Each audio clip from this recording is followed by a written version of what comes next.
The afternoon was peacefully still. No sirens, no dispatch calls, just silence on the open water.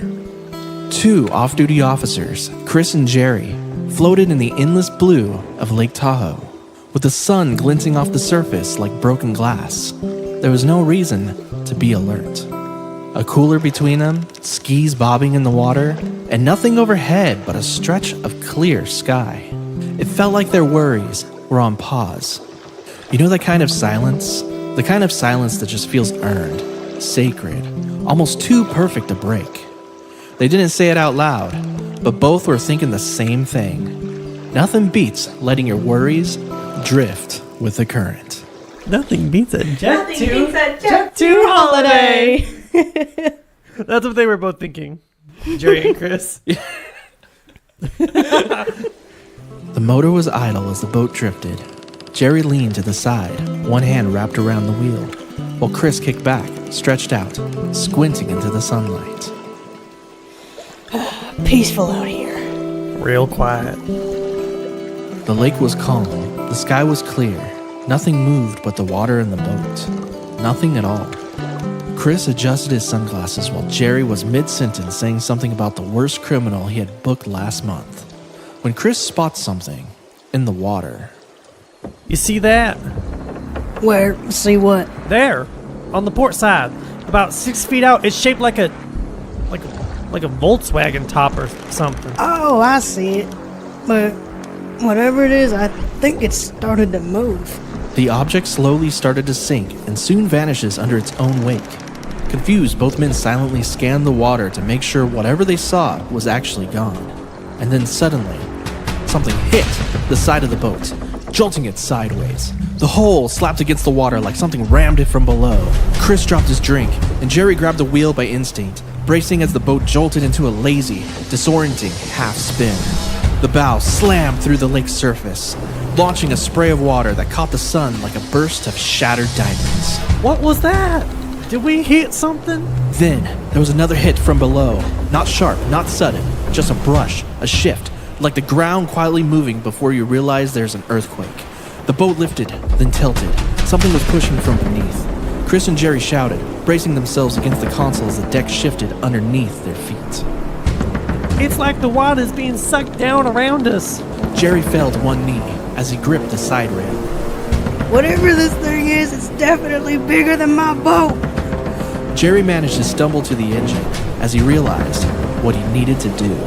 Hang on, I'll cut the engine so we don't lose a footing.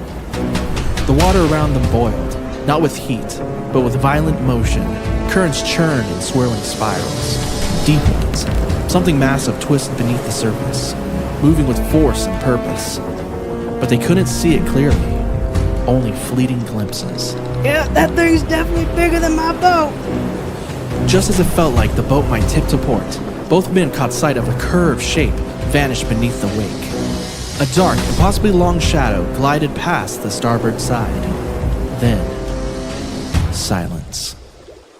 The turbulence ceased. The water stilled, and the boat settled, as if released.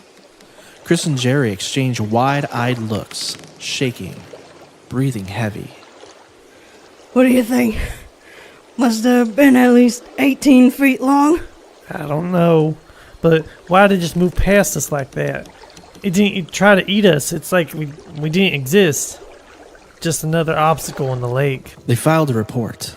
Of course they did. That's what you do when you work on the force. They never spoke of it again.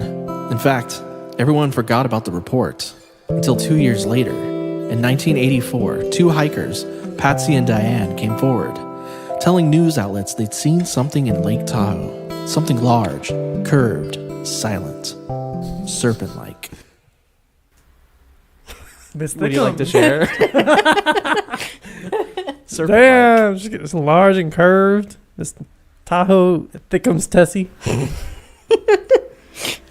They reported a 17-foot creature, surfacing and slipping back beneath the depths. There was no way they could have known Kris and Jerry's story, but they described the same shape, the same movement, the same eerie sense that whatever it was, it wouldn't stop for anything in its path.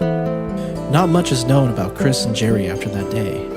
It seems they both tried to stay out of the public eye.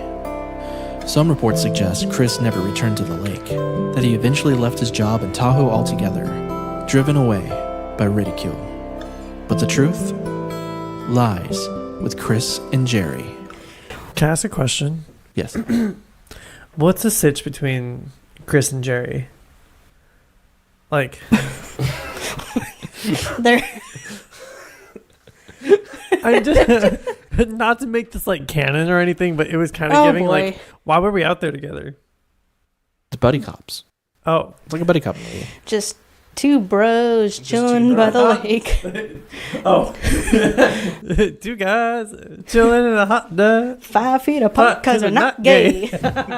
But like low key, why was this kind of giving like Brokeback Mountain vibes?